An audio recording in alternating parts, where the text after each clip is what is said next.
We are live. What's up, fight nerds and dirty gamblers? I am Erik, and this is Erik Bets Fights.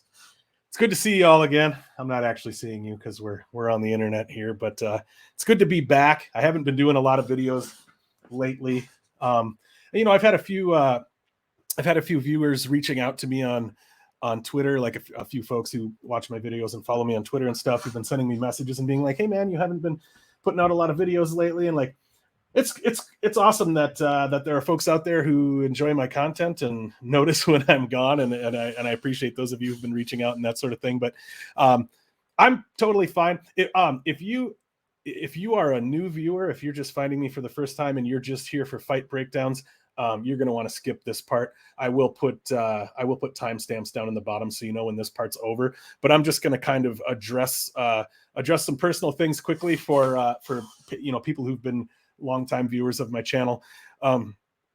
Essentially what's happening, if you've watched me for a long time, you've heard me talk about how I'm always kind of struggling to keep up with getting my content out. And, I have a full-time job. I have a family. I have responsibilities I need to take care of around the house, just like everybody else. And, this content creation thing, it's not something that I get paid for or anything like that. It's just, it's just a hobby. But I have a tendency to get really obsessed with things. I mean, I've been obsessed with mixed martial arts pretty much my whole life. I tend to get really hyper-focused and dive really deep into things. And this has been no exception. When I started doing this, like a few months into beginning content creation, I found myself, all of a sudden I was posting I'm spending all day Sunday and all day Monday. I mean, literally all day doing tape study. And then I'm cleaning up and editing and publishing my tape study notes on Monday night, and then putting out my trivia video on Tuesday night, and then putting out my full card breakdown on Wednesday, and then doing big money bets on Thursday. And then somewhere in there, I'm like maybe doing a guest spot on somebody else's show.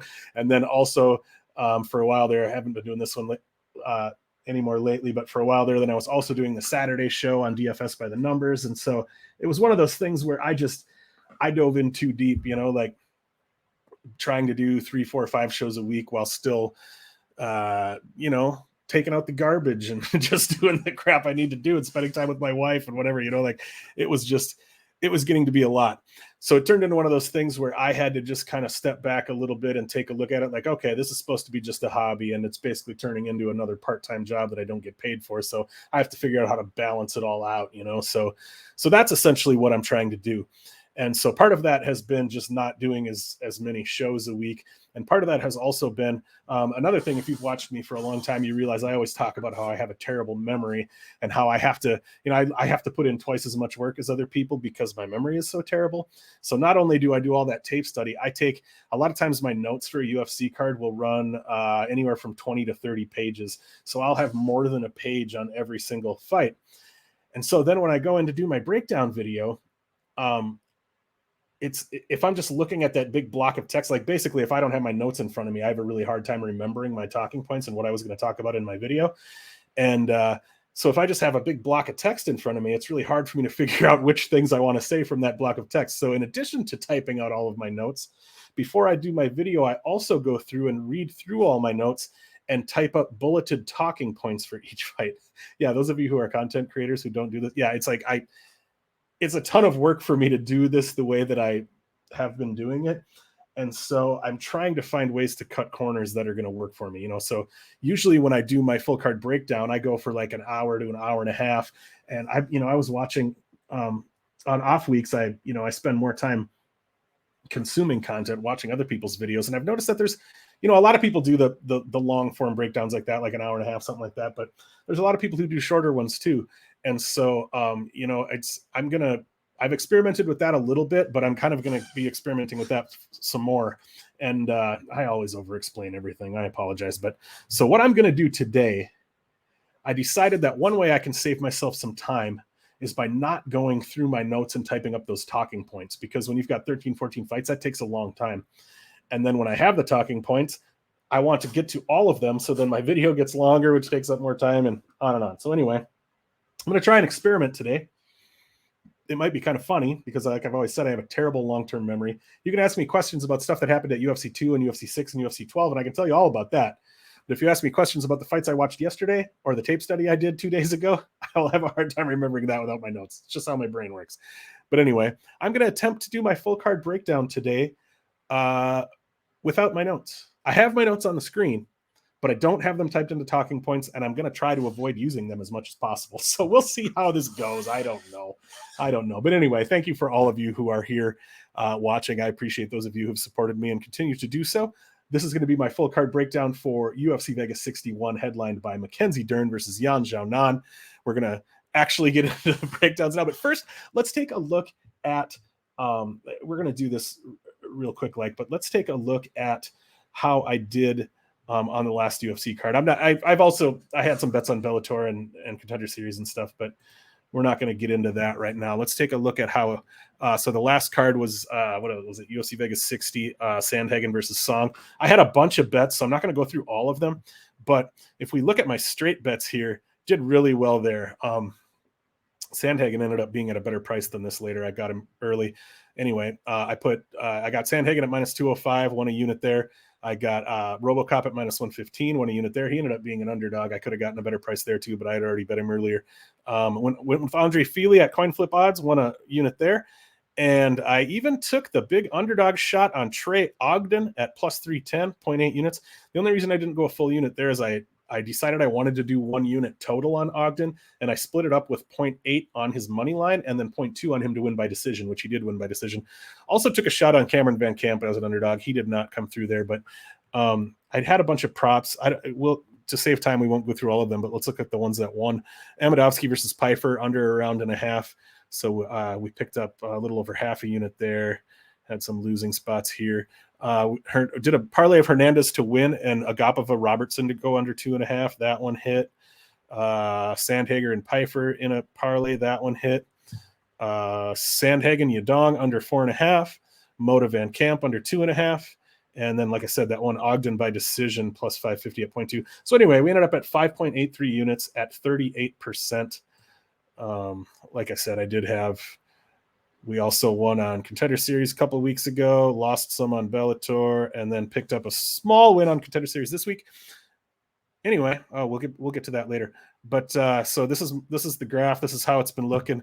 I was up, and now it's literally been a lot of sideways for a long time. We picked up a couple wins here, but anyway, we're not losing, so that's good. But overall, sitting at 67.25 units of profit at 11% ROI.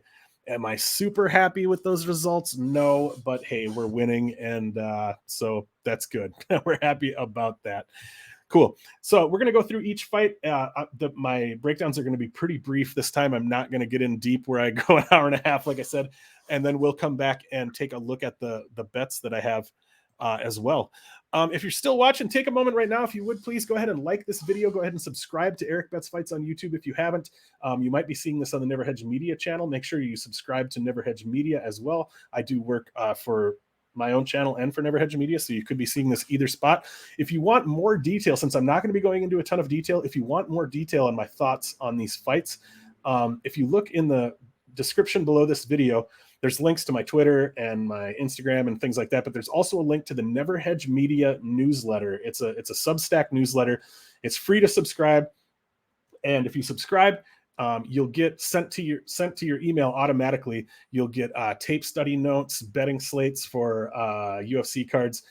Kyle, who is the mastermind behind Never Hedge, he posts tape study notes and betting slates for Bellator, PFL, Contender Series. I only do UFC, but you'll get my tape study notes on there, so you can kind of supplement the information I talk about here by going and reading that if you want to. But yeah, go ahead and subscribe to that. It's super cool and it's free. All right, first fight of the night. I hope I've got these in the right order. I've reordered my notes on this several times now. I think I've got them in the right order now. But anyway, first fight of the night, if I'm not mistaken anyway, is going to be Randy Costa versus Guido Cannetti. It's kind of an interesting fight. Like if we look at the tangible differences in this fight, if we Yanni the Greek it, so to speak, without doing the tape, all of the advantages are on Randy Costa's side, right? Randy Costa is, 14 years younger, 3 inches taller with a 5-inch reach advantage. If we just look at those things, we can see why he's a minus 300 favorite here, right? The thing about Randy Costa, though, is he's very, very dangerous early, but he gasses out and falls off and becomes much less dangerous. So he's a guy who's going to come out and try to get that round one finish, and he often does get that round one finish, but if he doesn't, we see him fall apart pretty badly. Guido Cannetti is 42 years old, almost 43 years old. He's kind of a limited fighter, doesn't have a super, super well-rounded skill set. He just, he hits hard. He looks for that big shot to take you out. Because he's going to be at such a size disadvantage here and age disadvantage here, I do think that there's a good chance that Randy Costa comes out aggressively. And another thing with Guido Cannetti is he will kind of back up and circle near the cage. He will allow an aggressive fighter to get the better of him, to get the jump on him. So I think Randy Costa finding the round one knockout is pretty likely here.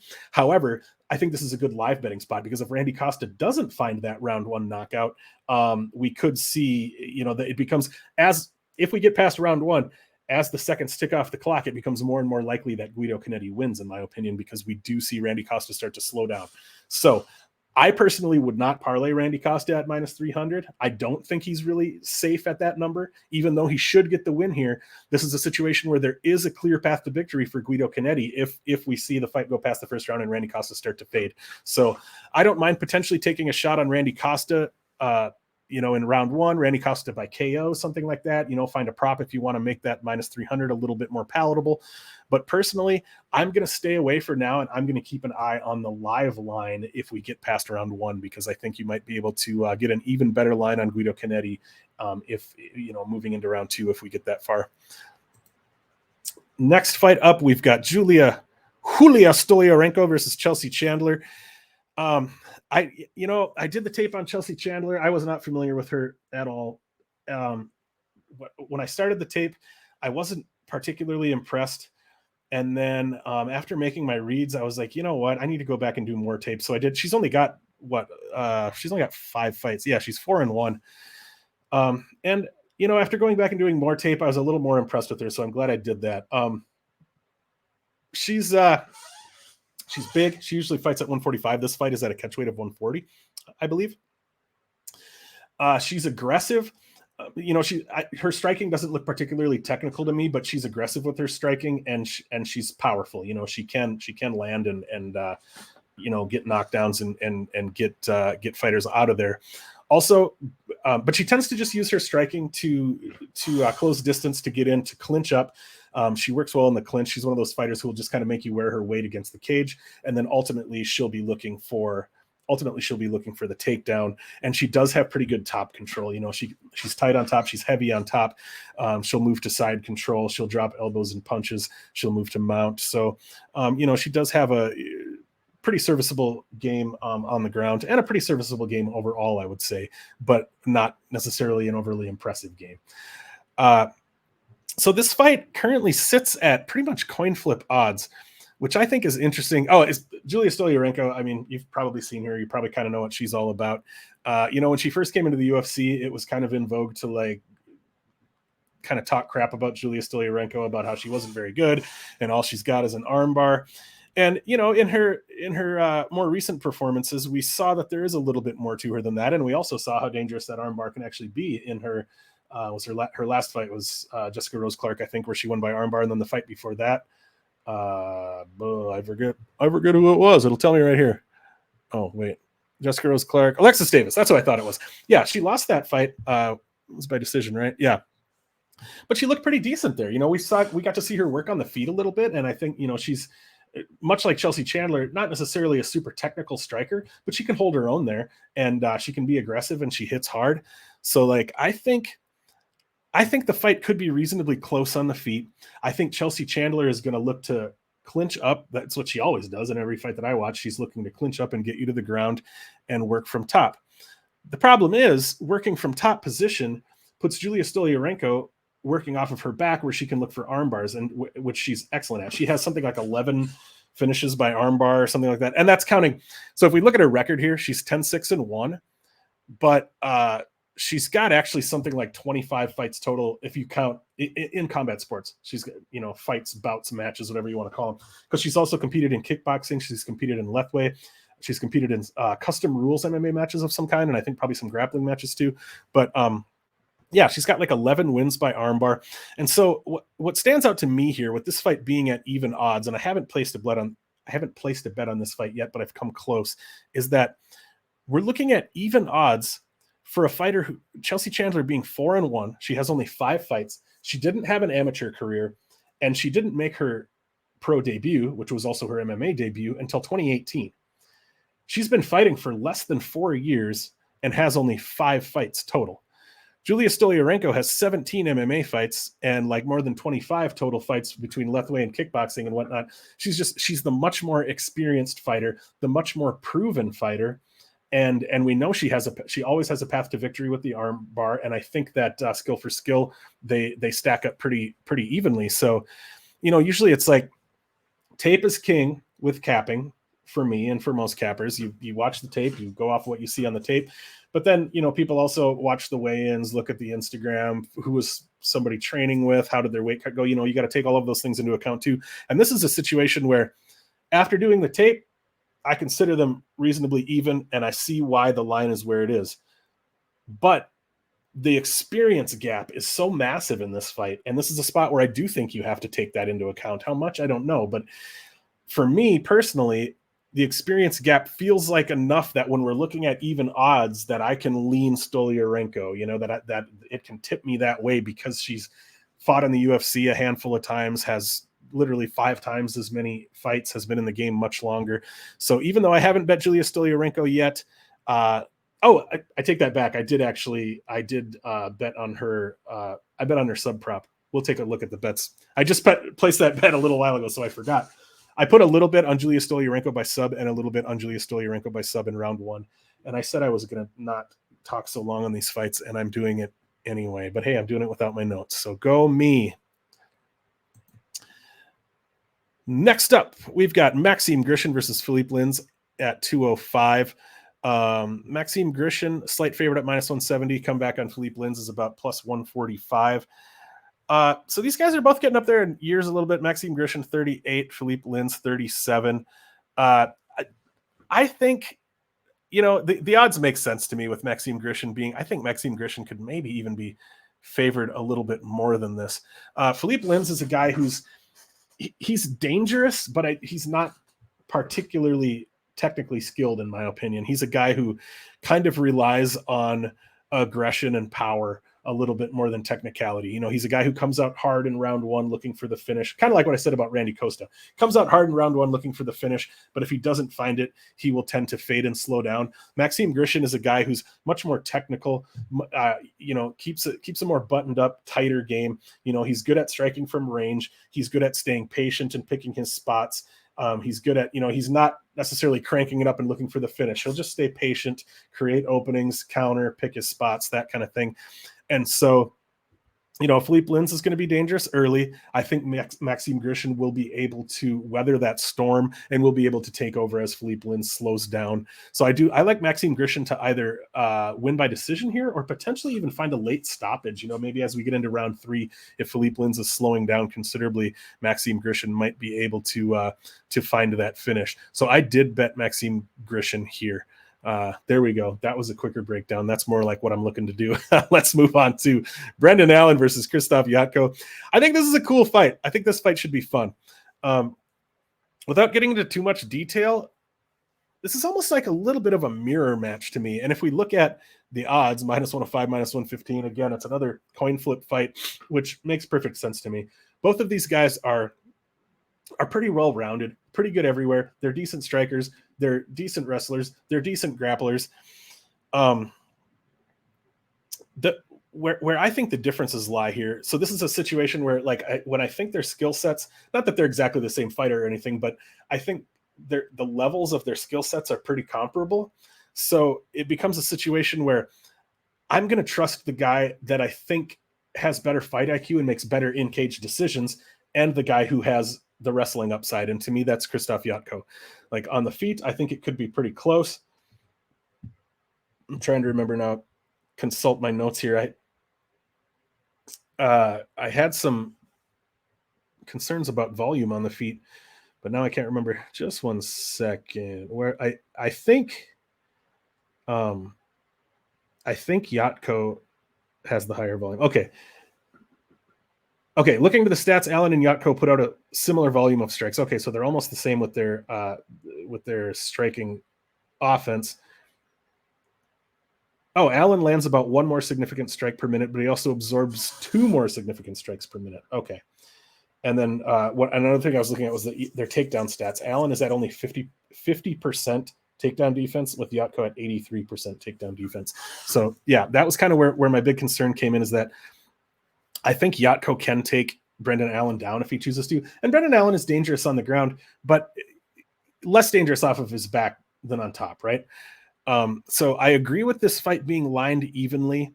If I was going to bet it, and I haven't, I might still bet Krzysztof Jotko. I haven't decided for sure, but I do think that, like I said, when I feel like their skill sets are fairly even, but one guy I think has the wrestling upside and can be trusted to make better in-cage decisions, to me it makes sense to lean that way. So I'm going to pick Krzysztof Jotko probably by decision here, and I don't mind a bet on him, but haven't placed one yet.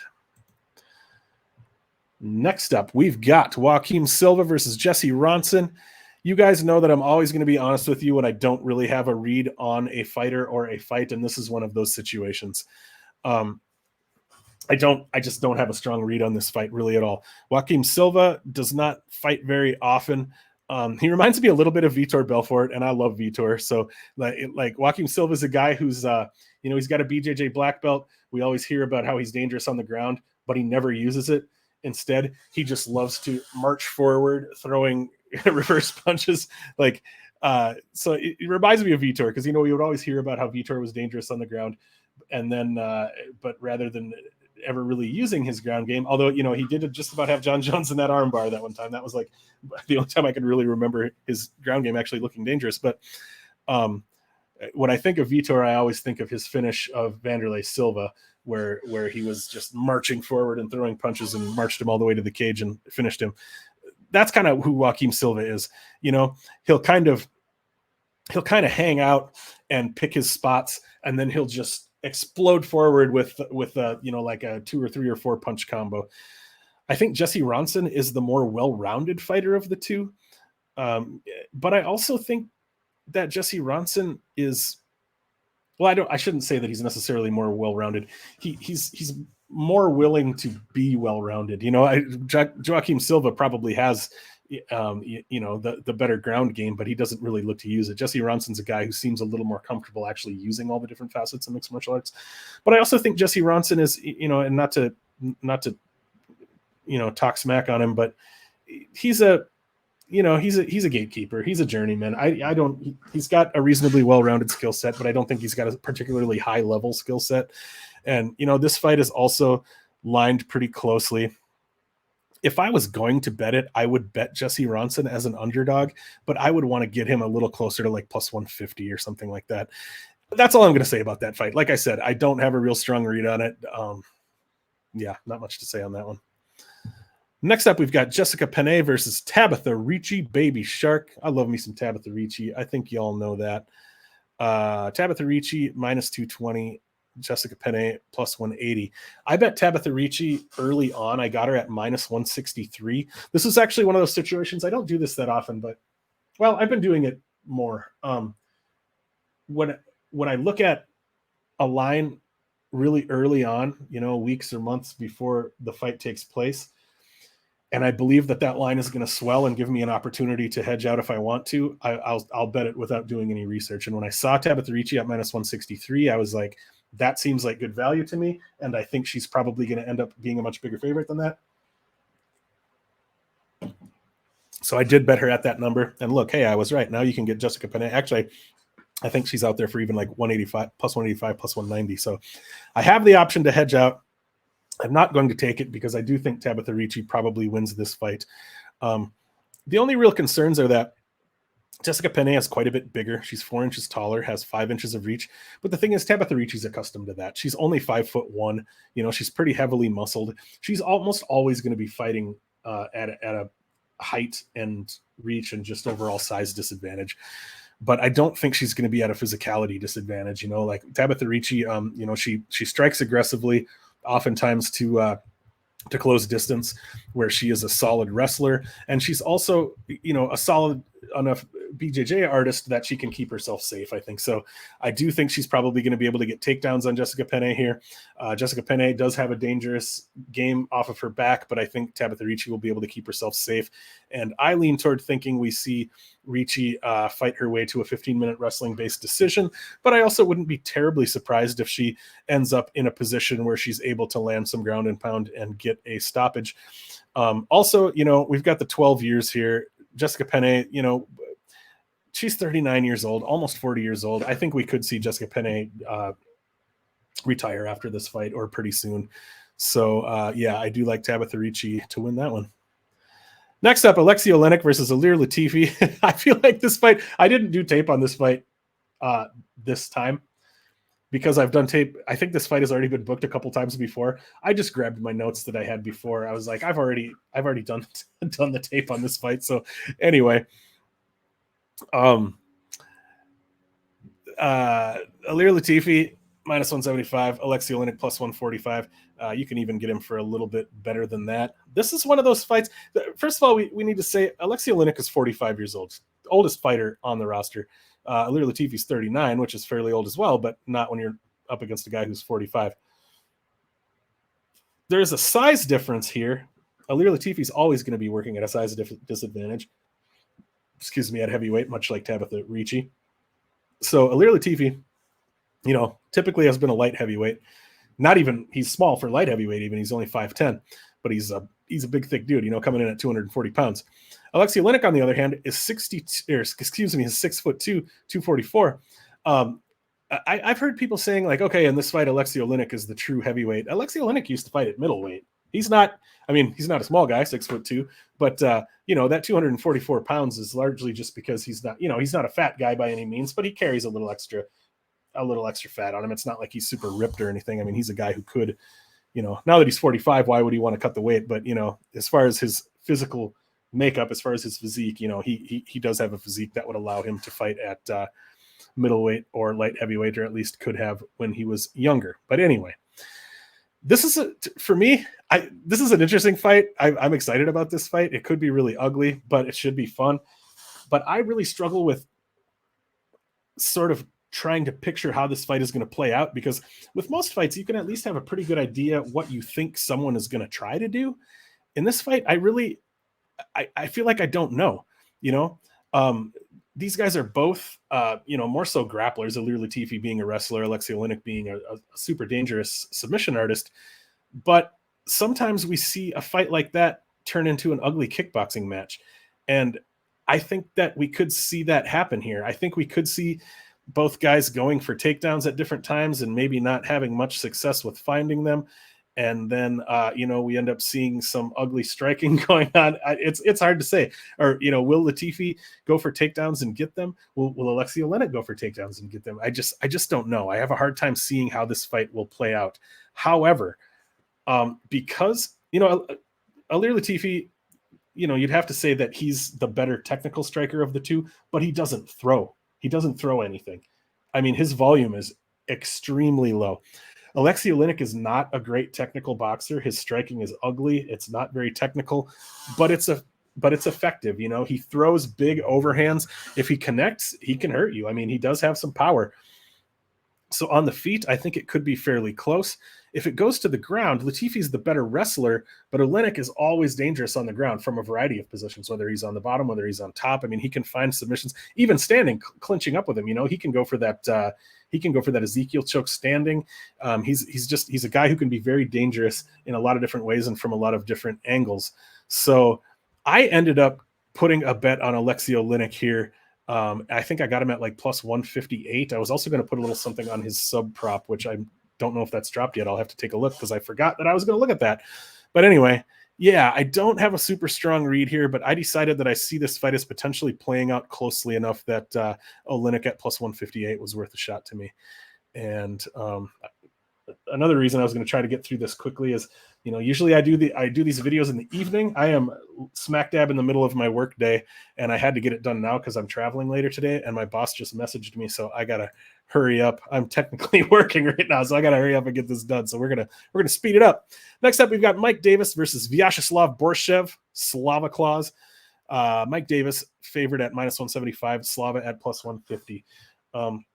The quick and dirty breakdown here is that both of these guys are good strikers, dangerous strikers, but Mike Davis has the wrestling upside. Do we know if he's going to use the wrestling? No, but we've seen that that's a very clear path to beating Slava. Mark Diakisi showed it. Mark Diakisi is normally a striker, but he came out with the singlet on and just wrestled via Slava Claus the entire time, and we saw that worked splendidly. And Mike Davis he's a good striker, but he's a smart fighter. Is he a guy I 100% trust to have the right game plan? No, but I think there's a good shot that he's going to know that wrestling is his way to win this fight. I did put a bet on Mike Davis. I think I got him at like -160. I don't remember the line for sure, but we will take a look at the end here. But Slava, definitely dangerous on the feet. He's got KO power. Mike Davis, not as much of a one-shot KO threat, but he can certainly hold his own on the feet, and then he's got the wrestling to fall back on if he chooses to. Next up, John Castaneda versus Daniel Willie Cat Santos. We've got Castaneda -220, pretty big favorite now, and Willie Cat +180. I think I put Castaneda in a parlay. Basic breakdown for these guys. Daniel Santos is he's a shoot-a-box fighter, and you can totally tell he's a shoot-a-box fighter. He reminds me of the old school Vanderlei Silva type style. He's got a very a Muay Thai style, very aggressive, very flashy at times. He likes to do spinning attacks and that sort of thing, but he's very, very aggressive. From the moment the horn sounds, he is in your face looking to finish you. He's not a guy who's looking to touch you up like a Diaz brother. He's not looking to beat you by decision. He's looking to knock you out and get you out of there, and he will be looking for that knockout for all 15 minutes. That's the way he fights. John Castaneda has a little bit more of a well-rounded game, I think, than Daniel Santos, and just a little bit higher fight IQ, a little bit more of a finesse type game. He's a guy who's Santos kind of only has one mode. It's kind of just forward, punch, kick. Whereas Castaneda is a little more able to set traps, to be evasive, that kind of thing. So the way I see this fight playing out, Santos is going to be dangerous the entire time. Santos, if I was going to bet Santos, I would bet his KO prop, which last I looked was at like +450. Santos finding a KO is not out of the question here. But one thing we've seen from Castaneda is he can use his movement really well. He can be very evasive and find his counters.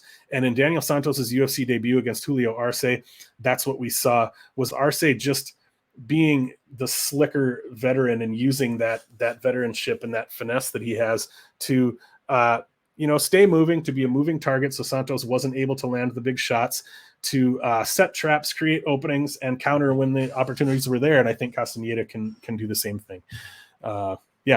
Simple breakdown, but we'll leave it at that. Next up, we've got Sodiq Yussuf versus Don Shainis. The line here, okay, it says -900 for Yussuf and +600 for Shainis. A lot of times the lines are a little bit off on this. Actually, I've got fightodds.io pulled up. I know that you can get Shainis for, if this loads for me, I know you can get Shainis for as high as +750. It might even be better than that. Where are you? Right there. Okay, +750. And Yussuf is out there -1100, -1200. It makes sense, okay, that Yussuf is maybe not that big. It makes sense that Yussuf is a big favorite. This might be a bit much, but Sodiq Yussuf is the much better fighter, the much more experienced fighter, the much more well-rounded fighter. I watched the tape on Shainis, and he's one of those guys who his skill set doesn't really impress me, but he's dangerous, okay? He's a fighter that his striking is not very technical. He's really wild on the feet. He kind of just throws big wild hooks and largely uses his striking to get into range. His takedowns are decent. His top game is decent. In the fights that I watched, which was against very low level competition, he's able to pass guard.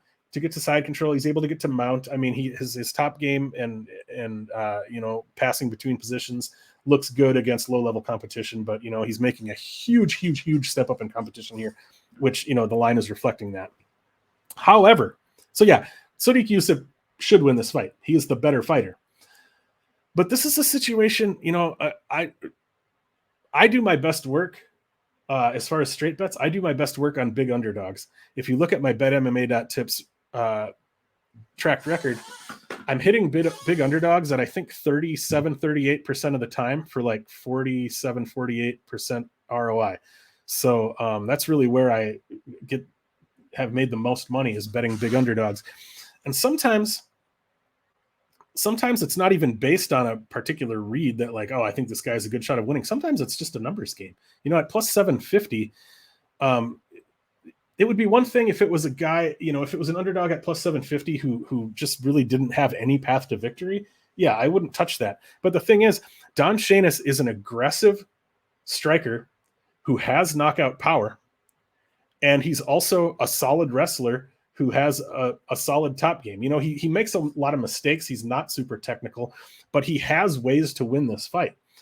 I haven't bet him yet, and I'm not entirely sure if I will, but at that plus 750, I might. Those are the kind of the spots that I do take a shot on sometimes, especially when there is a path to victory for the big underdog. I would not touch Sodiq Yussuf at this number. You could maybe look at his inside the distance prop or something like that. But if I was going to bet this fight, I would bet Don Shainis just because the numbers are doing the talking for me here. Next up, we've got Raoni Barcelos versus Trevin Jones. This is a fight that for me is largely going to come down to, well, let's look at the odds. Raoni Barcelos minus 225, Trevin Jones plus 190. That might be a little bit wide, but I think the reason that the odds are that way is Raoni Barcelos he puts out a ton more volume on the feet. He's just a guy who stays much more consistent. He's going to be consistently touching you with strikes, but still landing hard.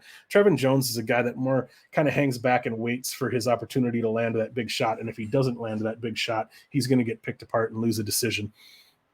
So, and if you like Trevin Jones here, I would potentially bet his KO prop. Last I looked, it was at like plus 575 or something like that on Bet Online. So it's probably even at a better number on FanDuel and DraftKings. So not a bad prop there, I think. But I do like Raoni Barcelos to just be the busier fighter here and to land more, as long as he's able to avoid, the big KO shot of Trevin Jones. And if it goes to the grappling, I think Barcelos can hold his own there as well. One concern is that Raoni Barcelos is 35 years old. He got out hustled his last time out by Victor Henry, who I think it's because Victor Henry is just better than we thought he was, not necessarily that like, oh, he got outworked and beat by this newcomer. So, maybe there's some concerns that Raoni Barcelos is slowing down and aging a little bit here, but I do think that this is his fight to win. I don't particularly love the number and probably wouldn't bet him anymore at that number, but I do think he probably should win here. Only 2 fights left, y'all. Randy Brown versus Francisco Trinaldo.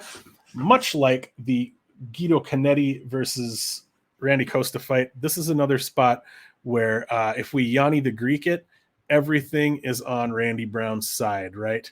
Randy Brown is a minus 300 favorite, same as Randy Costa was. So there's another part of the comparison. But we've got a guy who's 12 years younger, Randy Brown 32, Massaran Duba 44, 12 years younger, 6 inches taller, 8 inches of reach. Those things alone, without doing the tape, are enough to make a guy a pretty big favorite. He's kind of got everything going for him there. Randy Brown is a guy that he came into the UFC really, really inexperienced, and I didn't think much of him. He was a guy who just kind of had some physical gifts, but, hadn't really developed his game very well yet. And he has developed his game pretty well now. He's a guy he's able to use his length pretty well. He's able to use his movement pretty well on the feet. He strikes well. He can also grapple pretty well. He's become a pretty well-rounded fighter, and he puts out pretty decent volume, and he's also got decent power as well. Trinaldo, it's tough to know what to do with Trinaldo. Like, we keep expecting him to fall off a cliff at any time, but he keeps putting on pretty solid performances, right? But I think he's a guy that, at this point in time, with everything that's on Randy Brown's side, it makes all the sense in the world to me that Randy Brown is as big a favorite as he is. I think that he's going to be putting out more volume on the feet. He's going to have that huge reach advantage. He's going to have a speed advantage. He's going to be able to land on Trinaldo and just kind of pick him apart. I think Trinaldo might look for takedowns. I think Randy Brown will largely be able to stop those takedowns. And even if it does go to the ground, I think he can keep himself safe there. I think besides the big one-shot power, pretty much everything's on Randy Brown's side here. I did bet Randy Brown by decision because Trinaldo is very, very tough and very, very hard to finish. I have seen some people saying, like, I think this will be the spot where, Trinaldo does get finished. Absolutely could happen because, like I said, he's 44 years old. He could fall off a cliff at any time, but I do like Randy Brown to win here, and I lean on him. I lean toward him to win by decision. And next up, we've got Mackenzie Dern versus Xiaonan. This is our main event of the evening. I'm staying away from this fight from a betting perspective. I don't necessarily have a super strong lean here, but Mackenzie Dern's a huge favorite at minus 230. Xiaonan at plus 190. After doing the tape, I always make notes because usually the props aren't out yet. I make notes on what props I want to take a look at. And one of them was, of course, Mackenzie Dern by submission. And it came out and it was like plus 100. And I'm like, yeah, I don't know. I don't think I'm going to mess with that. So I'm just kind of staying away from this. Honestly, if I was going to bet this fight, I'd probably bet Xiaonan at the number that she's at. Just because, if you've paid attention to that thing I'm doing, the She's a Dog project, where I'm betting and tracking, just automatically, blindly betting the women's underdog in every UFC fight, it ends up being a fairly profitable angle over time. So anyway, this is a pretty clear striker versus grappler matchup. I'm not going to say a ton about it. The story on Mackenzie Dern is that she's absolutely venomous on the ground and absolutely horrible at getting the fight to the ground. She literally shows 9% takedown accuracy. She just doesn't have much of a wrestling game. She has a really hard time getting the fight to the ground. However, she's also shown that she doesn't always need to get the fight to the ground. She's more than happy to she has no problem just clinching up. She'll climb you like a tree and climb to your back from standing. She'll grab a Kimura from standing, or she might even do an Imanari roll. You never know. Like she doesn't necessarily need to find a traditional takedown in order to get things into the grappling realm. Xiaonan is definitely the better striker of the two. The thing with Mackenzie Dern, her striking still doesn't look that good. It's clearly improved a lot, but her striking is dangerous because she does not have to worry about how hard she throws. She doesn't have to worry about putting herself off balance, putting herself out of position, because what's the worst that's going to happen? You're going to take her down. She doesn't care. She wants you to take her down. Nobody's going to take Mackenzie Dern down anyway.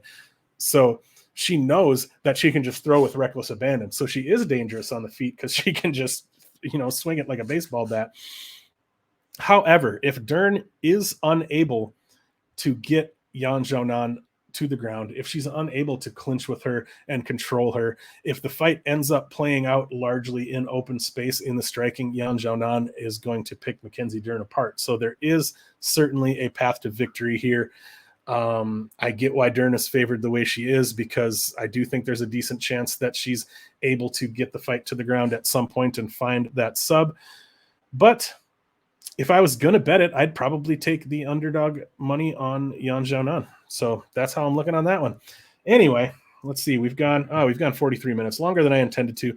But let's take a look at the bets I've got for this card, and then we'll get out of here. I got quite a few bets already here. Okay, I did bet Castaneda straight up. I couldn't remember if I did or not. I bet Castaneda at minus 185. I bet Mike Davis at minus 165. I did take the underdog shot on Oleinik at plus 158. I put 0.7 units on that because I was going to save 0.3 units for his sub prop, which I probably will be hitting if that is out. Like I said, I bet Tabitha Ricci early on at minus 163. She's up at like minus 220 now, so beat some line movement there. Maxime Grishin at minus 160. And then for some props and parlays, I bet Brown versus Trinaldo to go over 2.5. I parlayed Castaneda and Wiley Zhang from Future Card. Parlayed Randy Brown and Raoni Barcelos. I did hit that Brown wins by decision, so I'm hoping that he doesn't find that late finish. I got Stoliarenko wins by sub and Stoliarenko wins by sub in round 1. I'm going to be at my grandma's birthday party on Saturday, so I might be able to kind of watch on my phone a little bit, but I'm probably going to be missing the fights, so I hope you all enjoy them, but I'll try to do some updates on Twitter as I can and that sort of thing. Thank you so much for watching, everybody. I am Erik with Erik Bets Fights. You can find me on Twitter at Erik Bets Fights, on Instagram at Erik_Bets_Fights. You can also find me on the Erik Bets Fights YouTube channel or the Never Hedge Media YouTube channel, whichever one that you're watching this on. Please make sure to like and subscribe, and then head over to the other one and like and subscribe as well. Thank you so much for watching, everybody. I'm Erik with Erik Bets Fights, reminding you to play it smart, play it tight, and let's grow those bankrolls. Enjoy the fights this weekend at UFC Vegas 61. Take care, everybody.